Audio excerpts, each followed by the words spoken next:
Assalamualaikum warahmatullahi wabarakatuh. Selamat pagi, salam sejahtera untuk kita semua. Om Swastiastu, Namo Buddhaya, salam kebajikan. Selamat bertemu kembali di semester ini, semester genap tahun ajaran 2025-2026 di semester keempat. Mata kuliah kita semester ini adalah mata kuliah Digital PR di dalam program studi ilmu komunikasi, Fakultas Ilmu Komunikasi, dan bersama saya Dr. Hayul Syanawati. Deskripsi mata kuliah ini adalah mata kuliah Digital PR di era 5.0 akan membahas tentang transformasi praktek kehumasan dalam lanskap digital yang semakin terdigitalisasi, terpersonalisasi, dan berbasis kecerdasan buatan. Mahasiswa akan mempelajari konsep-konsep dasar PR digital, strategi konten, manajemen reputasi daring, penguasaan big data, serta integrasi teknologi terkini seperti AI dan otomasi dalam aktivitas PR. Nah, fokus pembelajaran yang diutamakan adalah human center teknologi, konektivitas tinggi, serta partisipasi aktivitas publik dalam membentuk narasi merek dan institusi. Yang ketiga, melalui pendekatan teoritis dan praktis, mahasiswa akan mampu merancang kampanye PR digital yang inovatif, berbasis data, dan sesuai dengan dinamika komunikasi publik kontemporer. Yang terakhir, pembelajaran juga mencakup etika komunikasi digital, krisis media sosial, serta strategi komunikasi dengan digital influencer dan komunitas daring. Adapun capaian pembelajaran setelah mengikuti mata kuliah ini, mahasiswa diharapkan mampu menjelaskan konsep dan teori dasar digital PR dalam konteks Society 5.0. Yang kedua, mahasiswa mampu menganalisis strategi komunikasi digital yang efektif dalam membangun reputasi organisasi. Yang ketiga adalah mahasiswa mampu menerapkan teknik dan alat digital dalam merancang kampanye PR berbasis data. Dan capaian pembelajaran yang keempat adalah mahasiswa mampu mengevaluasi aktivitas kegiatan digital PR menggunakan prinsip-prinsip pengukuran yang modern. Adapun indikator penilaian adalah yang pertama, kemampuan menjelaskan teori dan konsep PR digital. Yang kedua, ketepatan dalam menyusun strategi dan konten digital. Yang ketiga adalah keterampilan analisis data dan penggunaan media digital. Yang keempat adalah kualitas kampanye digital yang dirancang dan dipresentasikan. Dan yang kelima adalah partisipasi aktif dalam diskusi kelas dan praktikum. Adapun komponen penilaian atau evaluasi terdiri dari absensi 10% dengan indikator partisipasi di kelas, kontribusi aktivitas, tugas individu 10% dengan indikator kreativitas dan aktif dalam seminar, tugas kelompok 40% dalam proyek kampanye dengan indikator strategi, eksekusi, dan evaluasi. Dan selanjutnya adalah ada ujian tengah semester dengan 20% dengan indikator pemahaman teori dan konsep, dan yang terakhir adalah ujian akhir semester 20% dengan indikator analisis dan sintesis materi. Adapun rencana pembelajaran dalam 14 pertemuan dan 2 kali UTS dan UAS adalah minggu pertama kita akan mempelajari tentang digital PR dan Society 5.0. Minggu kedua tentang teori kehumasan digital, minggu ketiga tentang PESO dalam strategi PR digital, minggu keempat tentang media sosial dan influencer dalam PR, minggu kelima tentang analitik data dalam AI dalam PR digital, minggu keenam strategi konten dan storytelling digital, minggu ketujuh kita melangsungkan UTS, minggu ke-8 tentang SEO dan SEM dalam kehumasan, minggu ke-9 manajemen krisis di era digital, minggu ke-10 etika dan privasi dalam PR digital, minggu ke-11 evaluasi dan pengukuran kinerja PR, minggu ke-12 tentang digital selfie, minggu ke-13 dan 14 praktikum kampanye digital, minggu ke-15 presentasi proyek kampanye dan evaluasi pembelajaran, serta yang terakhir adalah ujian akhir semester. Demikian rencana pembelajaran yang bisa saya sampaikan. Mudah-mudahan perkuliahan akan berjalan dengan lancar. Terima kasih, selamat siang. Baik, selamat pagi. Assalamualaikum warahmatullahi wabarakatuh. Waalaikumsalam warahmatullahi wabarakatuh. Kalau sejahtera untuk kita semua, kita berkumpul pagi ini dalam rangka perkuliahan Digital Public Relations. Kita hari ini akan membahas tentang strategi konten digital PR. Nah, mohon izin ya, saya tidak berdiri, tidak aja. Baik, pada kuliah ini kita harus mengenal tentang strategi PR ya. Strategi PR di dalam konten digital. Pada waktu lalu kita belajar tugas-tugas PR di dalam ranah digital ya. Tentunya fokusnya adalah untuk membangun citra dan reputasi institusi. Nah, pengenalan strategi konten digital ini adalah langkah pertama ya dalam kita memahami bagaimana menggunakan media digital untuk membangun citra perusahaan atau citra merek. Nah, hal ini melibatkan analisis tren dan seleksi platform yang relevan. Nah, maksudnya dalam penggunaan media apapun ya, media konvensional dalam hal ini adalah media digital ya, khususnya media sosial, website dan aplikasi dan lain sebagainya, kita harus memilih ya platform mana yang paling sesuai dengan corporate kita. Nah, tujuan dari strategi konten digital PR ini adalah untuk menentukan tujuan yang jelas dan terukur untuk kita membangun strategi apa. Kalau kita bicara strategi kan itu ada SWOT analisis ya, apa kelemahannya, kemudian apa ancamannya, tantangannya seperti apa, itu kalau kita belajar tentang strategi. Nah, yang tujuan kedua adalah kita untuk mengetahui target audience ya, target audience untuk mengidentifikasi audience yang tepat sasaran untuk memastikan pesan kita itu sampai nggak pada orang yang tepat, sampai nggak kepada khalayak kita yang tepat ya. Kalau misalnya kita perusahaan bank gitu ya, tentunya nasabah-nasabah atau calon konsumen yang menjadi sasaran kita. Yang ketiga, tujuan strategi adalah untuk branding atau untuk kampanye ya. Bahasa branding adalah bahasa pemasaran, sering saya sampaikan. Kalau bahasa kehumasan adalah bahasa kampanye.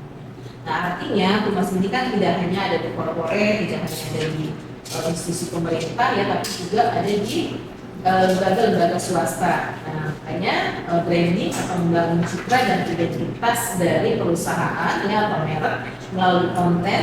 Kita berupaya untuk menyesuaikan ya, harus relevan dan harus fokus. Nah, bagaimana dengan penelusuran target audience? Nah, target audience itu kita telusuri dari keadaan demografi. Demografi itu jumlah penduduk, ya laki-laki atau perempuan, pekerjaannya apa. Kalau geografi itu kan terkait dengan letak kewilayahan ya. Kalau demografi itu berdasarkan pendidikan gitu ya, gender. Nah, itu untuk memahami siapa yang menjadi yang tepat untuk sasaran audiens kita. Kemudian kita juga harus menelusuri keinginan dan kebutuhan. Kita harus tahu tuh kebutuhan audiens kita apa dan kebiasaan mereka apa. Nah, kemudian kita juga harus tahu pola interaksi.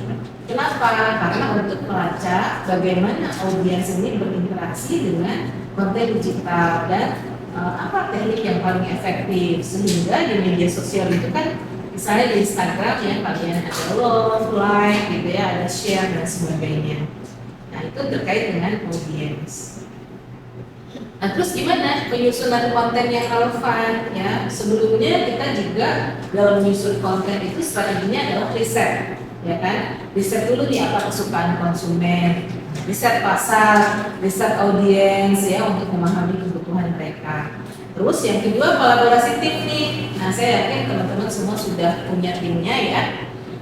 Kolaborasi tim ini untuk bekerja sama dengan berbagai bidang ya. Kalau di institusi itu ada divisi-divisi keuangan, divisi SDM gitu ya.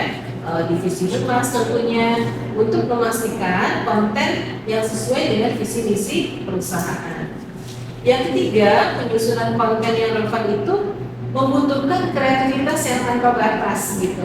Jadi PR sendiri tentunya selain harus aktif, kreatif, inovatif, juga harus menghadirkan ide-ide baru ya, ide-ide orisinal ya dalam penyusunan konten yang menarik ya, tentunya karena kan kita goalsnya adalah reputasi perusahaan.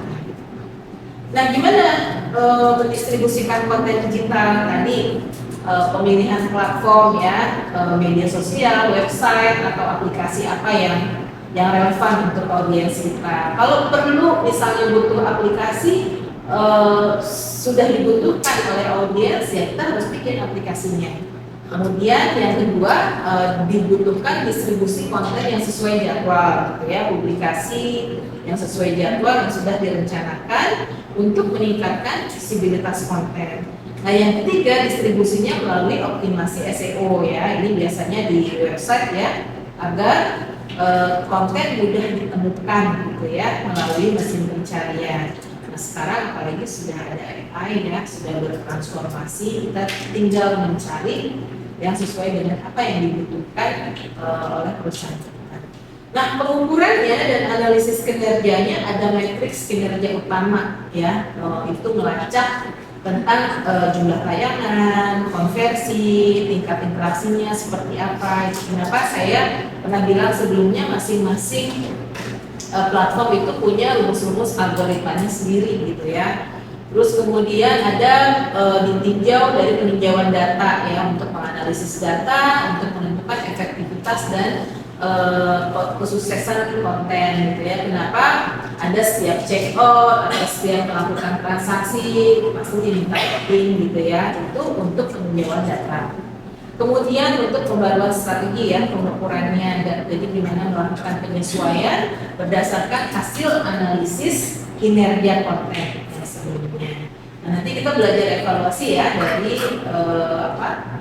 praktek kampanye kita. Dan gimana taktik pengoptimalan strategi ya? Target capaiannya udah sesuai belum gitu ya? Nah, kita harus punya target campaign, sudah berhasil atau belum, berhasil atau tidaknya tadi ada alat ukurnya, jumlah like, jumlah share gitu ya. Terus kemudian kalau di lapangan misalnya follow nggak akun ini gitu ya, follow nggak TikTok ini, oh enggak gitu ya. Nah, jadi itu bisa kita lihat di lapangan langsung juga gitu ya. Terus optimalisasi strategi dengan kolaborasi tim ya, bagaimana kita caranya bekerja sama secara sinergis untuk mencapai hasil yang terbaik. Kemudian melakukan analisis yang mendalam ya untuk menemukan area bagaimana kita harus meningkatkan konten-konten kita. Oke, itu yang paling mendasar dari mata kuliah ini, strategi konten. Saya berikan kesempatan untuk bertanya, mungkin ada yang kurang jelas. Siapa? Silakan yang mau bertanya. Agila, boleh berdiri dia. Itu saya izin bertanya. Ya. Apa sih yang dimaksud dengan strategi konten dalam konteks digital? Oke, terima kasih Dila. Jadi strategi konten dalam praktek digital PR ya tadi ya yang sudah saya sampaikan, strateginya adalah satu, kita melakukan perencanaan. Perencanaannya apa? Perencanaan tema ya, terus kemudian perencanaan jadwal, terus perencanaan siapa nih aktornya ya, terus perencanaan infografisnya gitu ya. Terus tujuannya apa?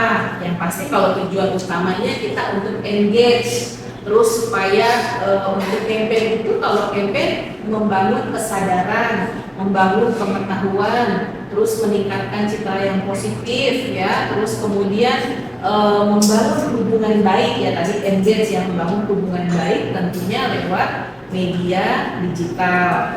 Nah, intinya strategi ini yang nanti akan membantu kita berpikir siapa nih yang mau kita ajak collab, siapa nih yang mau kita ajak duduk diskusi untuk membangun reputasi publik ini, terus pakai media apa, dan gimana caranya itu biar kontennya menarik. Nah, jadi kan memang dalam strategi konten ada layer-layernya tuh. infografis muncul, terus kemudian disediakan reels. Kapan kita pakai reels, kapan kita pakai infografis, atau kapan kita harus pakai story, atau kapan kita harus main games di story, atau kita kapan harus memberikan misalnya lowongan pekerjaan atau edukasi-edukasi yang lain. Itu ya Dila ya. Semoga terjawab ya. Oke. Selanjutnya saya minta mungkin siapa Alvin ya bisa nggak memberikan contoh kasus terkait dengan digital PR ini? Silakan Alvin.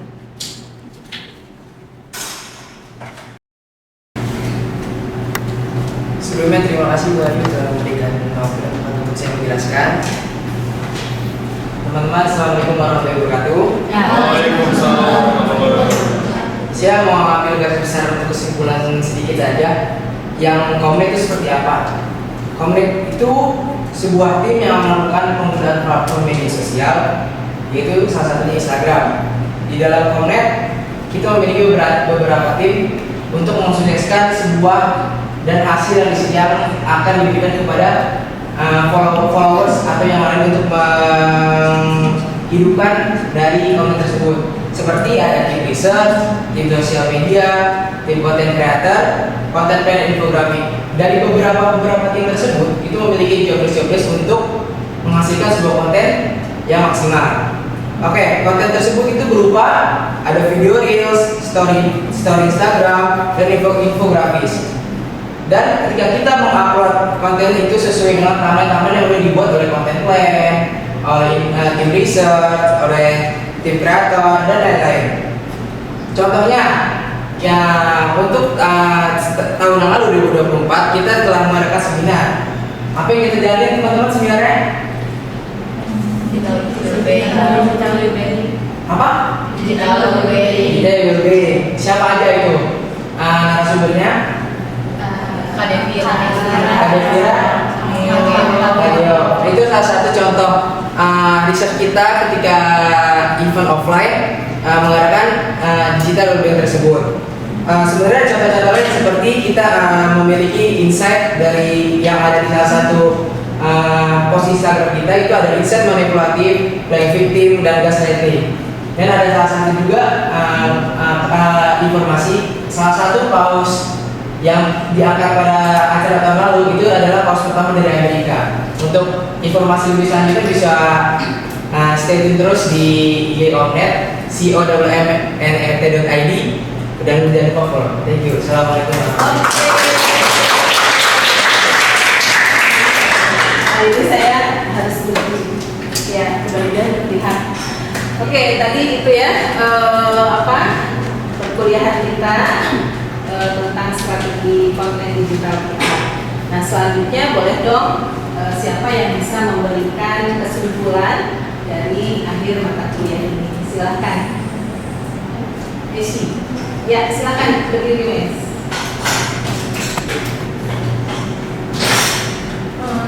Kesimpulan dari pembahasan hari ini, dalam strategi konten digital penting untuk melakukan adaptasi konten dengan menyesuaikan terhadap umpan balik dan tren untuk masa kini yang berkembang. Selain itu juga strategi yang diterapkan juga harus berkelanjutan, bisa melalui evaluasi yang rutin dan penyesuaian agar semakin efektif. Lalu juga ada rekomendasi konten yang sebaiknya didasarkan pada data yang telah dikumpulkan sehingga keputusan yang diambil lebih akurat dan juga lebih relevan. Itu aja sih. Oke, terima kasih. Terima kasih ya tentunya berpartisipasi. Saya kira dengan tadi kesimpulan cukup ya. Dan untuk selanjutnya masih banyak tugas-tugas yang harus kita selesaikan ya untuk menyusun strategi kampanye tentang communication networking. Dari saya untuk hari ini saya cukupkan. Terima kasih atas kehadirannya dan mudah-mudahan kuliah kita tambah semangat di jalan kelas ini. Terima kasih. Assalamualaikum warahmatullahi wabarakatuh. Selamat siang. Nah, sebagai penutup dari materi strategi konten dalam digital PR ini, kita perlu menekankan bahwa kekuatan utama PR digital tidak hanya terletak pada kemampuan menyampaikan pesan, tetapi juga ketepatan dalam membangun narasi yang berkelanjutan. Kemudian harus relevan dan berbasis pada nilai audiens. Strategi konten yang efektif bukan sekedar hadir di berbagai platform, tetapi mampu memikat emosi, mendorong partisipasi, dan memperkuat reputasi organisasi secara konsisten. Dengan memahami dinamika algoritma, perilaku digital publik, serta tren komunikasi visual dan naratif, praktisi PR digital dituntut untuk menjadi komunikator yang strategis, yang tidak hanya kreatif, tetapi juga adaptif terhadap perubahan. Materi ini diharapkan dapat menjadi fondasi dalam merancang strategi konten yang berdampak dan berkelanjutan di ranah digital. Semoga materi ini bisa berguna dan bermanfaat. Saya akhiri dengan motivasi. Kuliah bukan hanya tentang masa depan, tetapi juga tentang membuktikan pada diri sendiri bahwa Anda semua bisa. Dari saya, Hayu Musyanawati dari Fakultas Ilmu Komunikasi, saya ucapkan terima kasih. Wassalamualaikum warahmatullahi wabarakatuh.